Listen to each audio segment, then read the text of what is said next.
Hey there, ninjas. This is Stephanie Stiavetti. How are you? I'm actually trying to see if I'm live in the group. I think I am.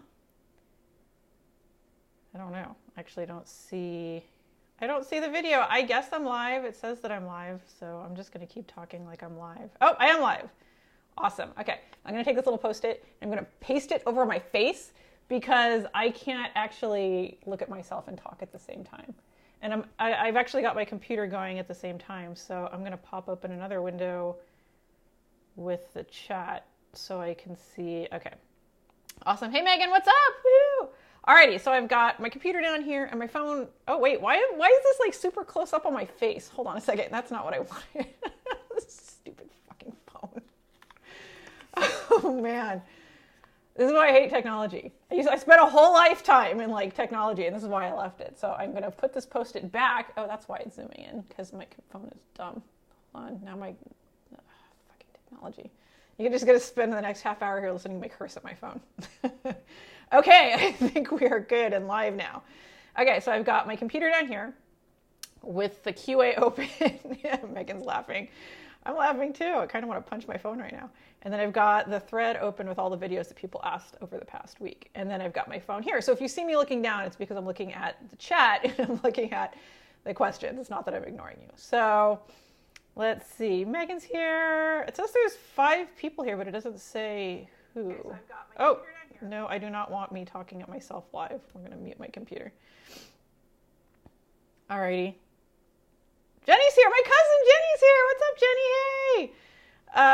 Okay, so I think I've got everything situated. Facebook does not make this easy at all, so I'm just going to go for it. I'm going to start by answering questions that people dropped into the Q&A thread last week, and actually I'm going to drop the Q&A thread into the chat here, and then I'm going to drop the link for this video into the Q&A as well. Ta-da! Okay. So I'm going to start answering questions. If you have a question, a new question that you didn't get a chance to drop into the Facebook post, go ahead and just leave it in a comment on this video. And hey, Alvina, what's up? I keep looking down like I'm waving at you at my computer. Hey, Alvina. What's up, girl? Okay, so I'm going to start answering questions. If you have any additional questions, go ahead and drop them in the chat below this video, or if you're on your phone, wherever the chat happens to be on your phone. And I will get it answered. But I'm going to start going through the Q&A thread first. So let's see. Thad asks, what is the easiest way to roast pumpkin for homemade pumpkin pie? It's a great question. So a lot of people like to use canned pumpkin, which is great because canned pumpkin for the most part is all natural. They don't generally add a lot of preservatives to pumpkin puree. I mean, they can. I would definitely read the label. But I mean, you can easily buy a can of canned pumpkin puree without a bunch of crap in it. But we have like a dearth of pumpkins, right? So it's, we had a pumpkin volunteer patch this year that I didn't notice because my grandma was sick earlier this year. By the time I finally got a chance to look at my garden, we had pumpkins everywhere. So we have like 20 pumpkins in the garage. And so we are going to roast these pumpkins and turn them into pies. So if you want to roast a pumpkin to make a pie or just to make puree, to make anything else you would make with pumpkin puree, it's very simple. Basically what you do is you cut the top off the pumpkin and you scrape out all the seeds just like you were going to do if you were going to carve it for Halloween.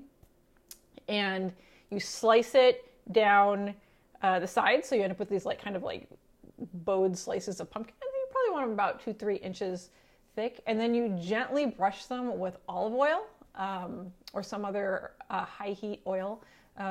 Sunflower oil works great, canola oil works great, but even butter works great. And then you just want to make sure if you're using like a low heat oil, you don't take the temperature too high. And then what you do is you take the pumpkin and you put them on, you slices of pumpkin, you put them on a lined baking sheet. You want to line the baking sheet because pumpkin will spit out like sugary liquids while they're baking and roasting. And that will like take an act of God to get off of your baking sheet. Now you don't have to peel the slices of pumpkin. It's super easy. Once they're roasted, you can actually just scoop the pumpkin flesh out.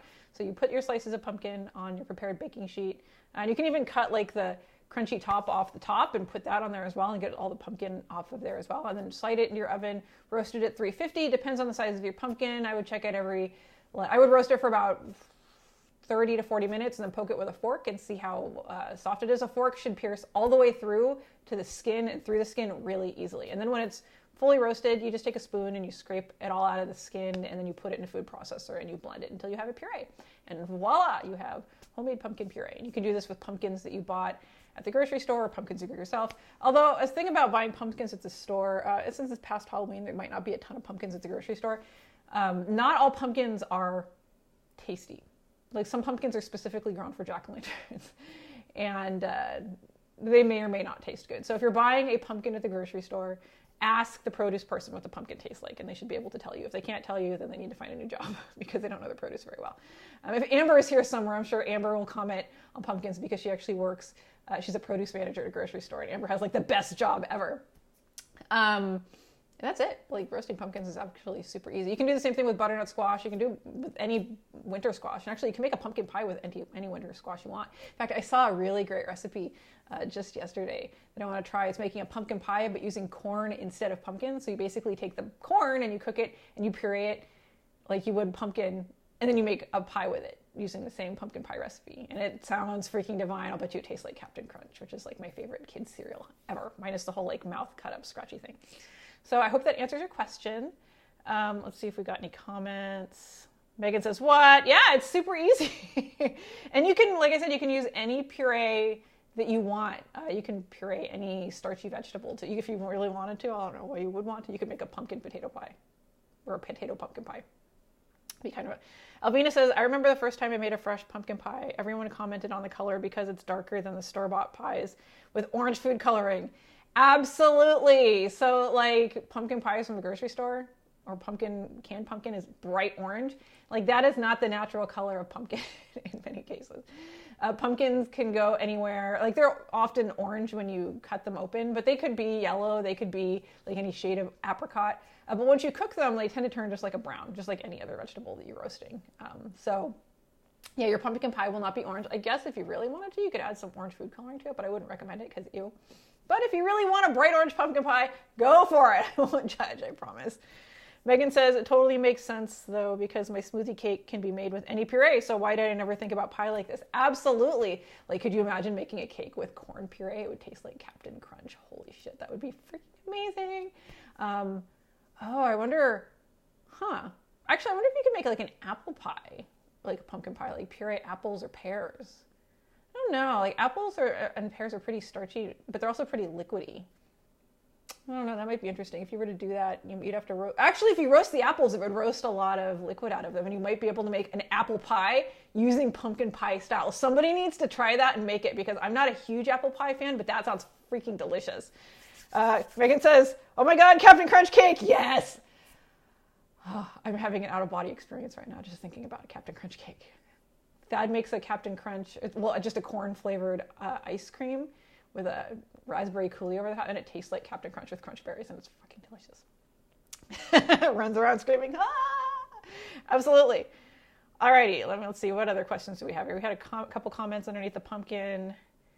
Gail says, that would be great. Also, similarly, I have 2 butternut squashes from my CSA. I admit that I usually purchase the pre-cubed version when they're looking at me from the counter, just knowing that I'm feeling a bit intimidated by their natural state. Pumpkins can be kind of intimidating. So here's another thing about winter squash, and it's really common. It's not, as far as I know, it's not life-threatening, but if you some of us, when you carve out a pumpkin and scrape all the insides out, like your hands will break out in like a weird little rashy thing. It's no bueno. Like, I get it. Garrett gets it. Garrett McCord, my writing partner, happens to him too. If that happens to you, it's no problem. Just wear gloves, like the yellow gloves that you use for cleaning, and then it's no problem. And it usually goes away after a few minutes, but it can be unpleasant. So if you find that you have a surface allergy to pumpkins, just wear gloves when you scoop them out, and you can usually eat them just fine. I know there are a lot of Thanksgiving recipes that use butternut squash, but do you have a favorite? Oh, I don't know. Actually, I just like making pumpkin pie with butternut squash. I also have a really handy recipe that I love. It's like the ultimate easy comfort food. I just roast a couple apples and roast the squash in the oven, and then I let them caramelize so they start to brown. And then I throw everything in a food processor with a little bit of butter, like melted butter, and it turns into an apple butternut squash puree with a little bit of salt and butter. And it is it's basically baby food. Let me tell you, when you're sick and you're not feeling well, and it's cold out, and you just want something that is delicious and easy to digest, it's surprisingly satisfying and hearty. Let's see what we got. What other questions do we have? Ken says, I could have used this for Canadian Thanksgiving, right? So if somebody wants to remind me like 2 weeks before Canadian Thanksgiving, I will absolutely do one of these for Canadians as well, because the more the merrier. And Thanksgiving is great, and I'm totally down for celebrating twice in a year. Thanksgiving is actually my favorite holiday. Let me take some water because I'm actually fighting off a little bit of a cold. The boy is here and he's been sick all week, so I am determined to not get sick, but I've got a little bit of a rasp, so. Guy asks, what are you going to eat this year for Thanksgiving? Answer, not turkey. Right, actually we're doing a honey baked ham this year because, you know, if you saw my blog post from last year called Turkey in a Time Warp, we moved into this house somewhat recently, and I had never cooked a turkey in this house because I had had a bunch of surgeries, and every time the holidays rolled around I was like infirmed for some reason. So last year was the first year that we decided to cook a turkey in this oven, and our oven is like the 16 by 16 inch cube, and as it turns out that turkey doesn't fit in the oven. So I stuffed the turkey in there anyway, did a Hail Mary, pray to God, and the turkey cooked in like 45 minutes. It was like a 9-pound turkey. We're like, how did this turkey cook so fast? And there was a lot of like turning the turkey over, trying to get it to brown evenly, and it turns out that our oven is just not made for cooking turkey. So this year, we are going to cook ham. Actually, I'm not even cooking the ham. I'm going to honey baked ham. I'm buying the ham. I'm dropping it on the table pre-made. Hallelujah. I'll just focus on all the other fun ingredients, or all the other fun dishes that we're going to make. Stephanie Schlitz says, Thanksgiving. I'm doing Thanksgiving dinner for 45. Fudge, dude. 45 people. I don't think I've ever cooked for more than 10 people in a home setting. Usually when I'm cooking for like 40, 50, hundreds of people, it's in like a professional setting. So I don't even know how you cook for 45 people in a home kitchen. Wow. I am impressed. Let's all bow down to Stephanie Schlitz because she has mad powers. I'm just doing turkeys, mashed potatoes, gravy, dressing. Others will bring dessert. I want to do something different for the cranberry sauce. Any ideas? Yes, I have ideas. So if you want to do a traditional cranberry sauce, you can spruce it up immensely with mandarin orange zest and vanilla bean powder. You still get like a perfect, beautiful cranberry sauce that people eat because it looks the same. They don't think it's weird. People get really weird around holiday food, and if you try to introduce them to something that's new, like they're like, what's that? It's weird. Why don't I want to stick with the boxed mashed potatoes? And it's just like, come on, get over it. So if your traditional cranberry sauce looks like normal cranberry sauce, people will continue to eat it. But if you add the mandarin zest and vanilla bean powder, or just vanilla extract, if that's what you've got around, you would be surprised how much it like blasts the flavor out of the stratosphere, because the vanilla adds like a sweet note to it without adding any sugar. And same with the mandarin oranges, they give kind of a sweet flavor to it, but there's no sugar, no sweetness. It's just kind of like a floral component to it that's really delicious. I also like adding more salt to my cranberry sauce. I personally like a lot of salt. I like double the salt in every recipe I make, much to the chagrin of other people in my family, but I'm cooking so they can deal with it. And adding a little bit more salt to your cranberry sauce, what it does is it tempers the tartness a little bit, but gives it a more round flavor, and you might be surprised how well that will kind of increase like the overall flavor of your cranberry sauce.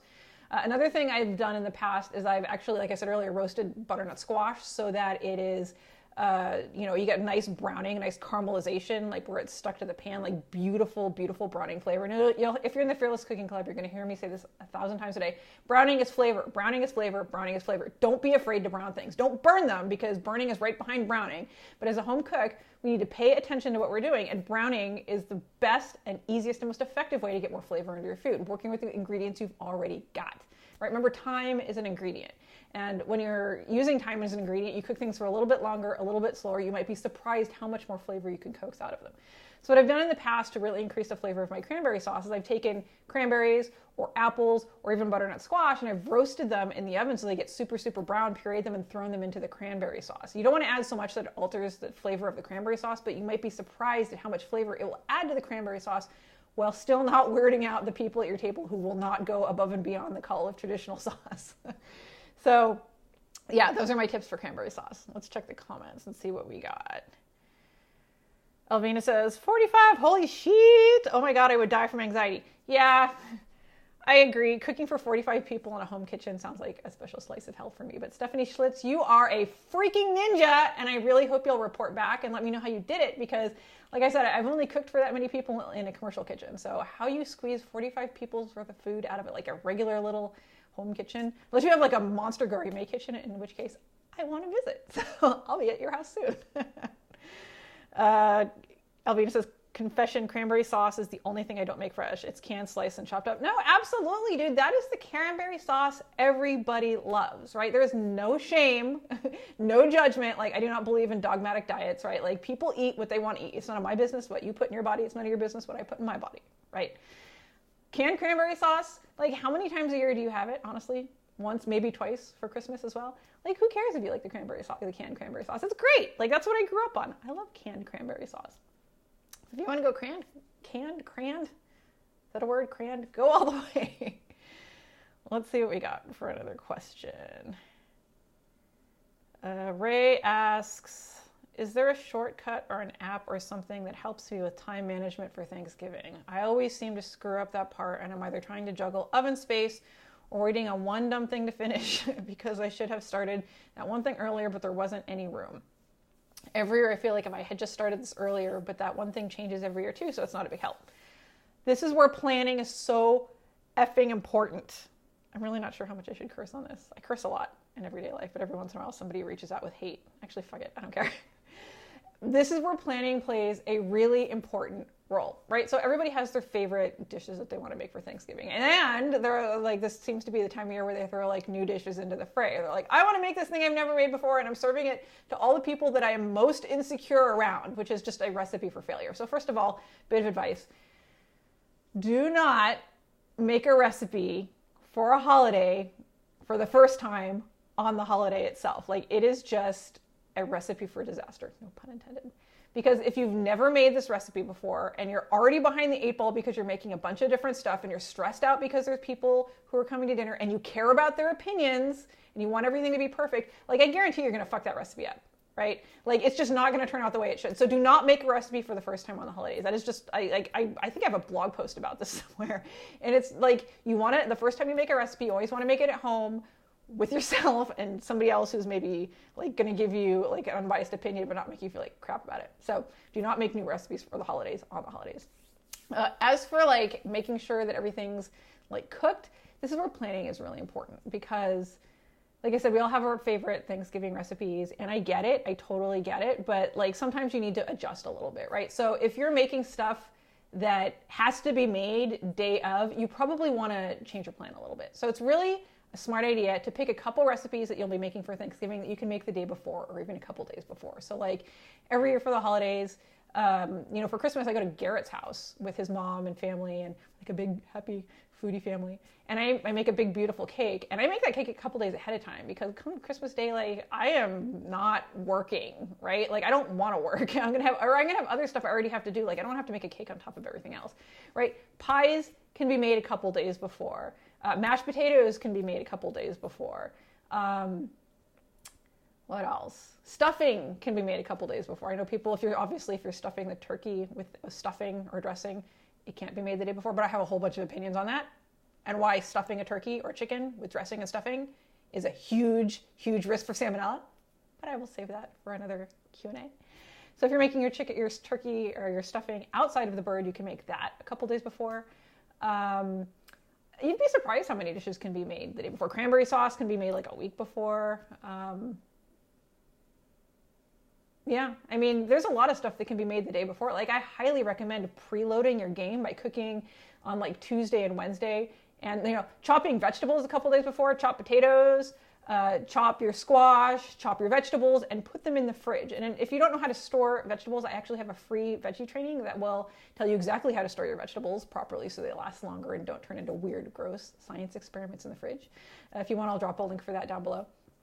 But all that prep stuff can be done days ahead of time. And then the day of, all you really have to do is the turkey. And if you're doing like potatoes au gratin or scalloped potatoes, because nothing with dairy really likes to wait, like macaroni and cheese won't wait very well.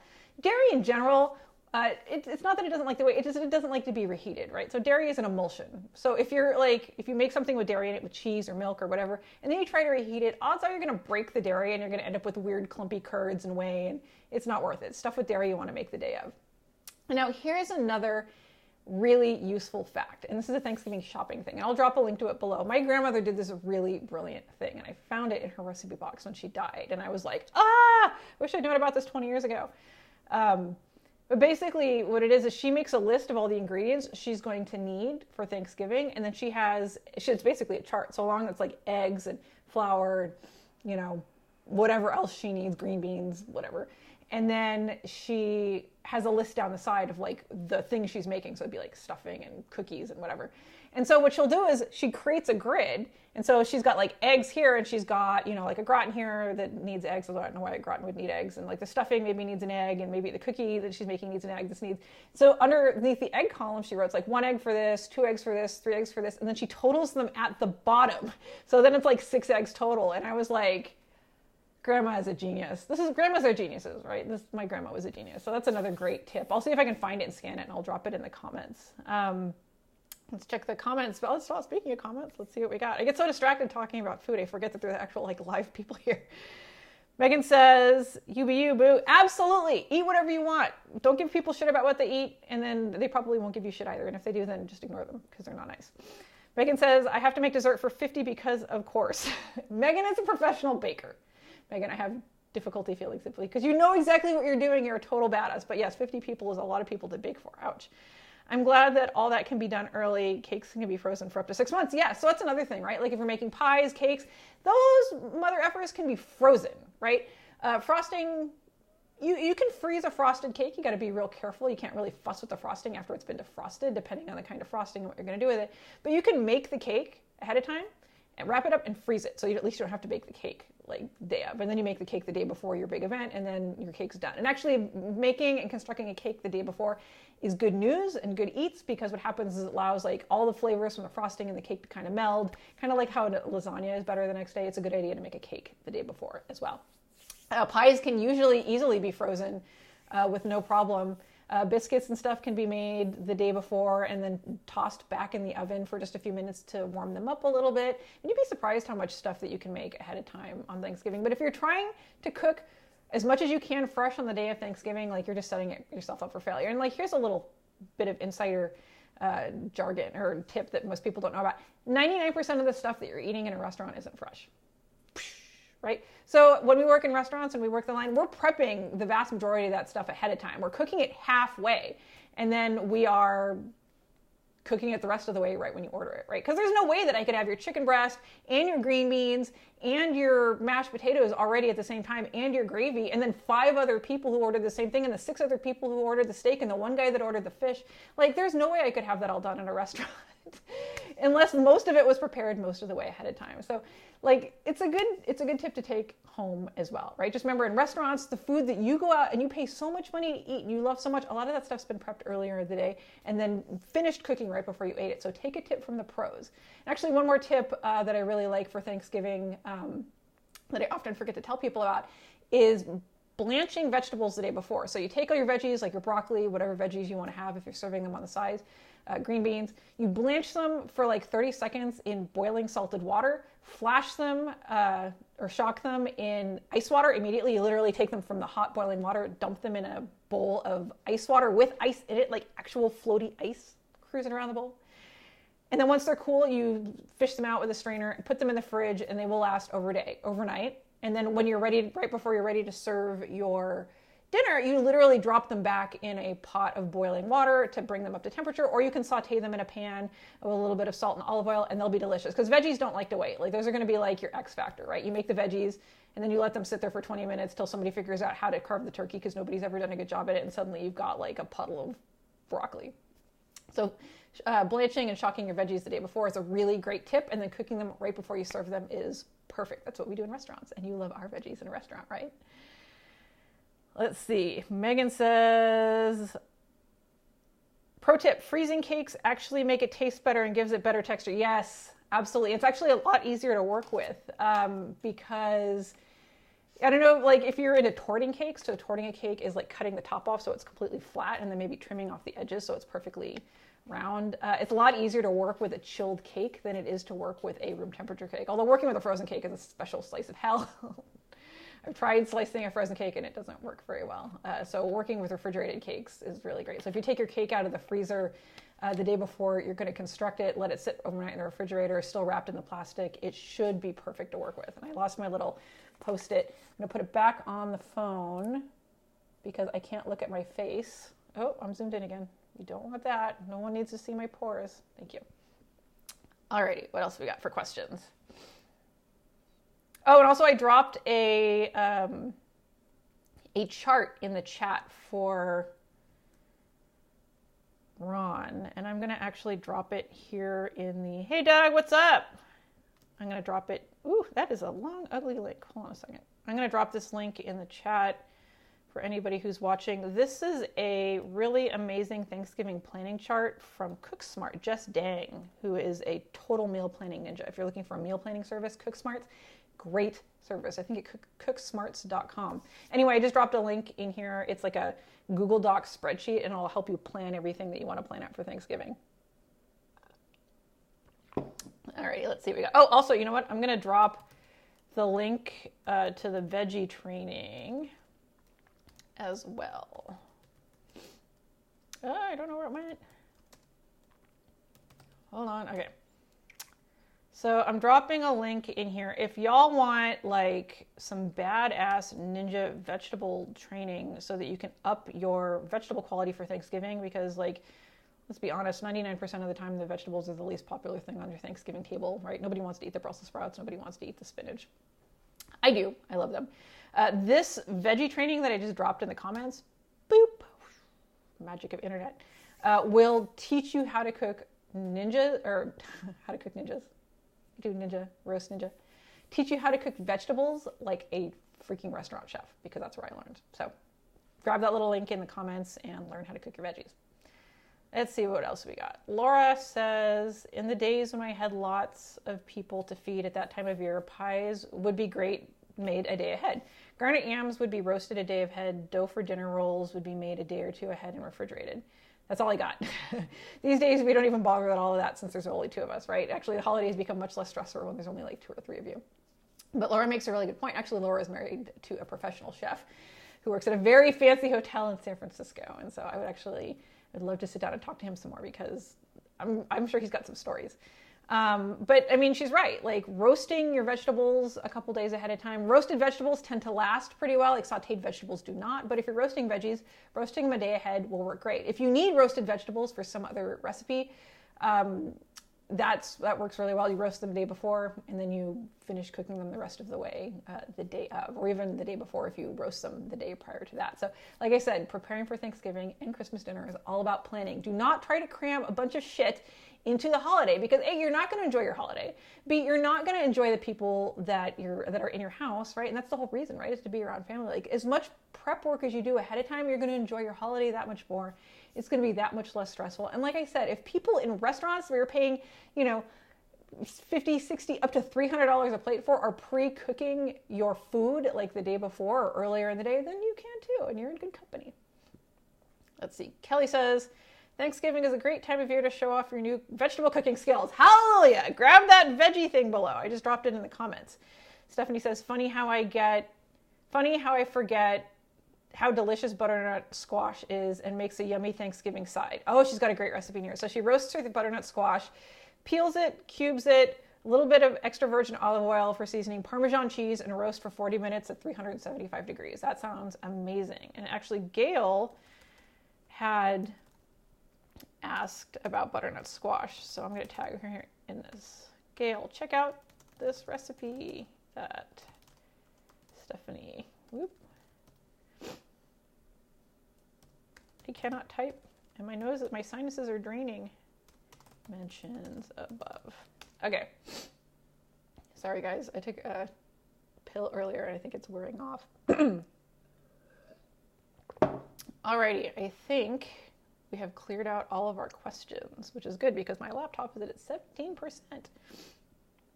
Alrighty, what do we got? Lizzie says, oh, my cousin Lizzie's in here. What up, Lizzie? Lizzie says, I love Brussels sprouts and spinach. Nom, nom, nom. Oh my God. I'll drop if you want, I can find the recipe and drop it in the links. But my favorite way to cook Brussels sprouts is I take my Brussels sprouts and I clean them and I cut the core out so they're a little softer. I shred them in the food processor using the disc attachment. So they're like, you get these like Brussels sprout ribbons. And then I saute them in bacon fat. And I add dried cranberries, toasted pecans, and chopped bacon. And let me tell you, they are so good that they could almost be like the main dish for Thanksgiving. I made them for my father-in-law once, and he was just like, oh my God, these are the best Brussels sprouts I've ever eaten. And they are freaking delicious. I'll find the recipe and I'll drop it in the comments. Lizzie also says, if you use fresh herbs, do you use the same amount as dried herbs? So that's actually a great question. And there's a lot of bad information about this out there. So in theory, the general rule is that dried herbs taste more powerfully than fresh herbs because they are dried and they are concentrated, and it's total bullshit. And here's why. So 99% of the time, the dried herbs you're cooking from in your cupboard are old, right? I mean, that's not a judgment. I have them too. Like I think I have some time in there. So a couple of summers ago, I did a live clean out of my spice cabinet. You can go back and find it. It was so overcrowded and obnoxiously disorganized. It took like 2 or 3 days. There's all these long videos of me here in the group trying to clean out my spice cabinet. And they found some amazingly embarrassing like old spices and herbs in there. So we all have old herbs. And so the older the dried herbs are, they lose their flavor. They lose their oomph, right? Like all of the flavor compounds in herbs are they're very fragile, they're very volatile. So that's why when you cook with fresh herbs, you have to be very careful, because if you overheat them, like those volatile flavor compounds just vaporize and they go away off into the ether, right? Which is why you don't want to like sizzle fresh herbs. You generally want to add them at the very, very end right before you serve it, because heating them more than a little bit kind of kills their flavor, right? And so the question of whether you should use more or less fresh herbs than dry, it really depends, right? Like I like a lot of herbs. I find that fresh herbs give a lot of flavor. I've never actually used too many fresh herbs. I mean, I guess if it's covered like a blanket of snow, that would be too much. But I mean, for the amounts of herbs we generally lose, I think you're going to find that going overboard is a little tougher. When you're cooking with them and actually putting them in the food, using dried herbs is fine, because like they need to be reconstituted, they need to absorb moisture. And you're probably, if your herbs are older, you're going to want to use more, right? So like if you look at the bottle of your herbs, it'll usually have a date on it. I like to date my herbs when I buy them, so I know exactly when I bought them. And the other thing that breaks down herbs really quickly there's like 4 things that kill them, right? It's light, it's oxygen, it's heat, and it's one more thing. Maybe it's just the 3. I don't remember. Anyway. So if your herbs are exposed to those things, if you have your spice rack sitting out on the counter where light's hitting it all day long, or they're not in sealed containers where they're exposed to like kind of flowing oxygen, or if you keep them next to the stove where it's very warm, like your herbs and spices are not going to last as long. They're going to lose their flavor more quickly. So your best bet would be to open your thing of herbs or spices, give it a little shake and smell it. If it smells really strong, then you know that you've still got some potent herbs in there. If they don't smell very strong at all, you can't smell them at all. You're going to need to use more herbs. And did that answer your question? I don't know. Let me go back and read your question. If you use fresh herbs, do you use the same amount as dried herbs? So yeah, long story short, there is no answer, right? So if you want to use fresh herbs, it's actually kind of hard to like overdo it. I would recommend just using as much as you find palatable, as much tastes good to you, and add them at the end, like as a garnish where their flavor will really shine. And you might find that you don't need as much at that point because they're right there. And like I said, cooking with them will kind of vaporize their special flavors. Mary says, veg training not working. Oh, what do you mean the veg training's not working? Let me click the link. It's working for me. Hold on a second. Let me test something. You test it in a private window. Yeah, it's working for me. Oh, you know what? Hold on. I know what happened. Hold on, Mary. I'm a-coming. I'm going to delete that link. Delete. Okay. I just dropped a new link. I created a redirect from a new page, the old page to the new page, and I think the redirect wasn't working. So, Mary, I just dropped the link in there. Everybody else, I just dropped the link in again. Let's see if I have any other questions. Deanna says, just coming in, do you have any tips for those of us who are going to someone's house and are asked to bring a dish or two? We were thinking a Brussels sprouts dish with a spicy sweet potato. We can't cook at home. Oh, we can't cook at the home once there, but we can reheat in the oven. Any idea for those things, making a 40-minute car ride and not getting mushy or gross? Yes, actually. So casseroles tend to sit very well, right? Like any kind of casserole. So the cool thing about casseroles, you can actually wrap them in a towel and it'll actually keep their heat even better. And they might even still be hot by the time you get there. They even sell like these like casserole cozy snuggie things. They look kind of like the the zippy containers that pizza delivery guys use. You know, it's like the big red thing that builds pizzas out of. It's like insulated. And you can also try putting your dish in a cooler. That'll actually help keep it hot in transit. And if you keep it in the cooler until it's been cooked, or until you guys serve it, it might actually stay pretty hot. One thing you want to be aware of is you want to keep your cooked foods at above 160 degrees for the vast majority of the time. Any food that goes below like 150 degrees for more than an hour or two, you run the risk of food poisoning and bacterial contamination, in which case you would want to heat it back up to 160 degrees minimum internal temperature, like the very middle part of it, to make sure that any bacteria that may have like appeared in there are dead. So like if you have like food just sitting out on the counter for hours and hours, it's a bad idea. You definitely want to bring it up to 160 degrees Fahrenheit before you serve it. But for carting like food like that, like making food, casseroles move really well. Vegetables in general don't cook very well, except for the ones you're making, right? So sweet potatoes, they usually wait just fine. Brussels sprouts are a really hearty, kind of tough vegetable. So they, depending on how you make them, like if you were to just like roast some Brussels sprouts or saute them, they might not look very good by the time they get to your destination. But like the recipe that I recommended earlier is kind of like a Brussels sprout hash. Again, I shred them with the disc attachment of the food processor, and then I saute them in bacon fat, and then I add dried cranberries, toasted pecans, and a little bit of bacon. Because they've been shredded, that will actually transport really well. So you might want to make an adjustment to the recipe you use to find one that's more transportation ready, and one that's like one that's able to sit without having a hissy fit. Like we all know what it looks like when food sits too long and then you go to eat it and it's kind of congealed, or the texture has changed, or it's just not so good anymore. So another really good tip I have would be to make anything in a slow cooker, right? So you can make it in a slow cooker, heat it up at the house, cook it all the way, put the slow cooker in a box, take it with you, and then plug it back in when you get there. I've actually seen people do this. My friend Catherine does this. I don't know if Catherine's here on the call, but Catherine does this with, she's brought her Ninja Foodi over. And so she'll make something. She was here for last Thanksgiving, actually. She made like a cauliflower gratin in the Ninja Foodi, and then she brought the whole foodie here, put it on the counter, and plugged it in, and it was hot during dinner. It was great. Let's see what else we got. Trent's here. What's up, Trent? Megan, feeling personally attacked about the herb storage. I hear that. You should really go back and watch the like live spice cabinet clean out videos, because I had a serious vulnerability hangover after that. I was like, oh God, it's like showing people the inside of my underwear drawer.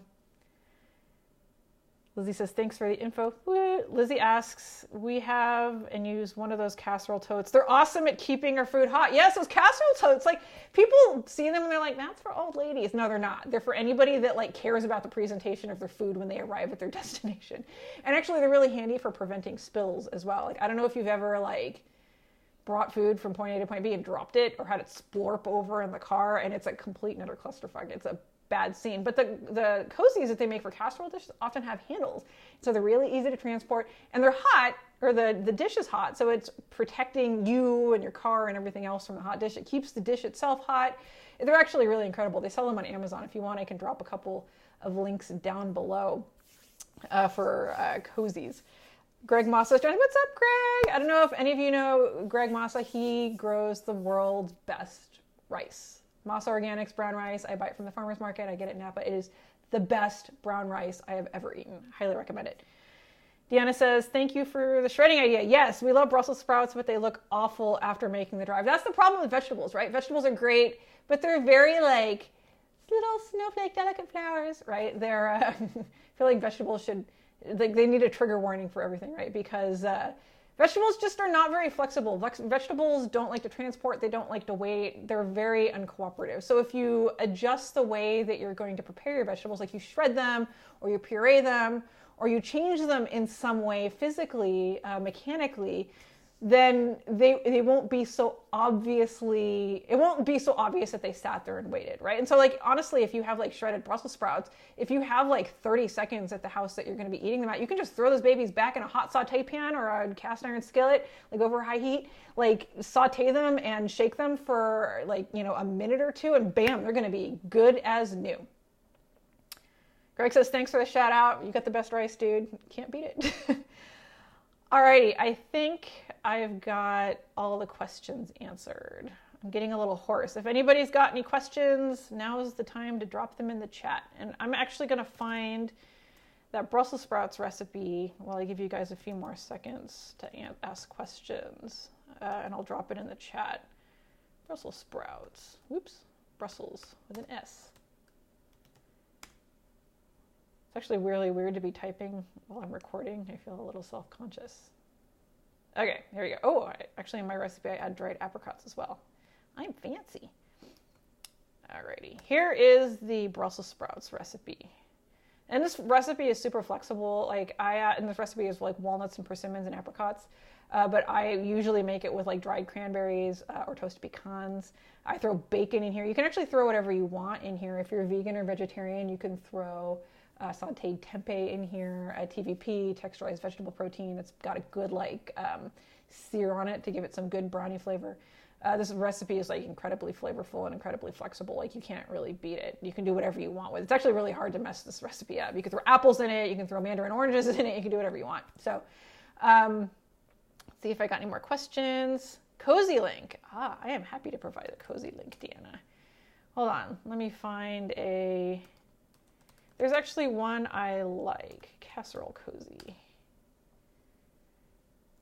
Oh wow, it got cheaper. The last time I looked at this casserole cozy, it was like $50. Now it's $25, and there's an extra $2 off coupon on Amazon. Anybody want a good casserole cozy for $22? Here, I'll drop a couple in. Here's the one that I like. And hold on, let me get you the other one. Where are you? Oh my God, they have like a portable crock pot. That's freaking brilliant. Okay, and then here's the other one that I was looking at. I think it's a little bit smaller. This one's actually more decorative. One second. Here we go. There's the second one. They're really handy. You don't have to use them for casseroles. You can put anything hot in there.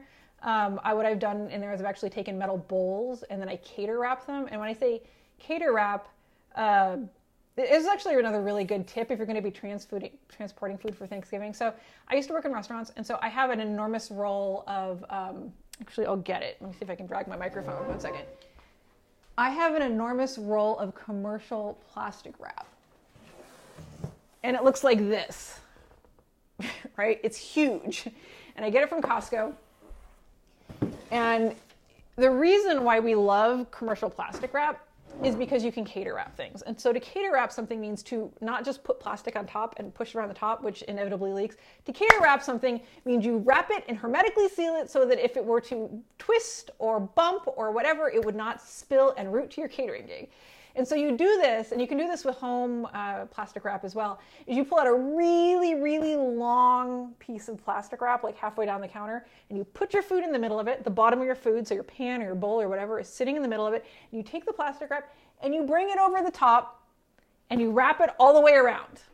So that you've like sealed the entire thing in plastic wrap, right? Now, depending on the size of your plastic wrap, you may have to turn your item 90 degrees, and again, pull out another piece of plastic wrap and wrap it completely. But at this point, you've sealed this thing in plastic. So if it spills, it's not going to make a mess. It helps contain the heat. It's actually like a really great method for transporting food from point A to point B. And so what I've done with these cozies is I've taken like a bunch of metal bowls with food in them, and I've cater wrapped the bowls so they're basically completely wrapped up. Like I've almost bubble wrapped these bowls, and then I've set them in the casserole cozies, and they transport really easily. If you want, you can put a baking dish in the bottom of the cozy, because some of the cozies don't have a soft bottom, they don't have a firm bottom, in which case you just put a baking sheet in the bottom, and then you put your bowls or plates or whatever on top of that, and then you zip it up, and then you take it from point A to point B, and you have perfect food wherever you're going. They're actually kind of magical. I might actually end up doing a blog post on food transportation for the holidays. Maybe I'll do that, although the holiday's coming up real quick. No, we got a week. Today's Thursday. We got a week. You guys can order from Amazon. Okay, I'll throw some stuff together really fast on like the best way to transport food from point A to point B. So I think I have answered all the questions, and it's good timing because my sinuses are starting to drain. And all right, I think we're good. So yes, I'm so glad for everybody that joined me here. If you have any other questions, go ahead and drop them below and I will try to answer them. I know that there might be more Thanksgiving questions. I suspect there will be like a flurry of questions like a couple days before Thanksgiving.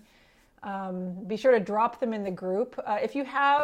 Here's the deal. If you end up with like Thanksgiving cooking questions the couple days before the holidays, like start a new post in the group because it'll make sure that somebody sees it. Like if you bury your questions in comments of other posts, people won't see it and you're gonna have a tough time getting answers. So if you have a question before the holiday, make a new post with it to make sure the maximum number of people see it, which really increases your chances of getting a really fast reply.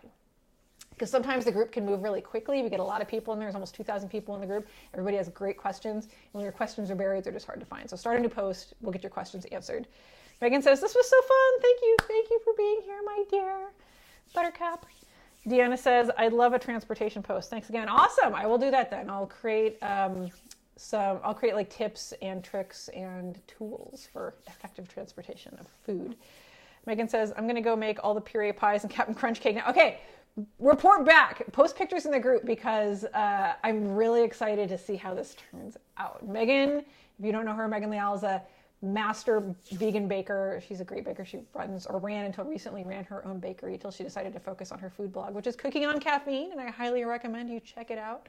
She's got some amazing stuff in there. If you want to learn how to make amazing vegan buttercream or amazing vegan macarons with aquafaba, which is the liquid out of like a can of chickpeas, it's incredible stuff. Like she's like nailed the market on like making these things like as a major pro. So Cooking with Caffeine, check out her blog. Oh, I love you. Thank you. I love you too, Megan. Alrighty, guys. I'm going to go drink some tea and take a pill so my sinuses stop draining. And that's it. Thank you for being here. As always, if you have any questions, drop them in the group and we'll get them answered. And I love you all, my ninja fam. Mwah. Bye.